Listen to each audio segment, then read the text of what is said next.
सोलापूर न्यूजमध्ये आपल्या सगळ्यांचं स्वागत। हैदराबाद रोडवरून मुळेगाव रोडच्या दिशेने दुचाकीवरून जाणाऱ्या दोघींना भरधाव वेगाने जाणाऱ्या एका मालट्रकने मागून जोरात धडक दिली। या अपघातात ज्योती यशवंत बडगंजी वय वर्ष 57 राहणार दाजीपेठ व जयंती कमलाकर उदगीर वय वर्ष 43 राहणार राजाश्रनगर या दोघी सख्या बहिणी जागीच ठार झाल्या। जोडभावीपेठ पोलिसांनी मालट्रक जप्त केला आहे।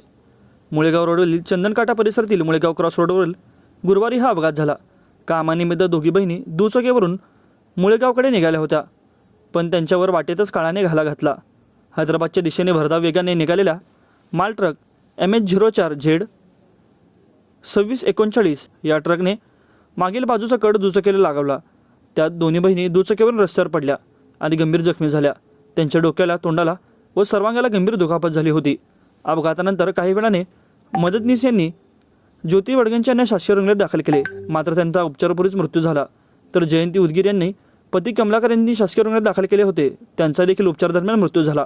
या प्रकरणी शनिवारी पोलिसांमध्ये गुन्हा दाखल करण्यात आला असून मालट्रक चालक सोलापूर शहराचा असून त्याला अजूनही पोलिसांनी ताब्यात घेतलेले नाही। माझं सोलापूर न्यूज या यूट्यूब चॅनलला सबस्क्राईब करा आणि बेल आयकॉन प्रेस करायला विसरू नका।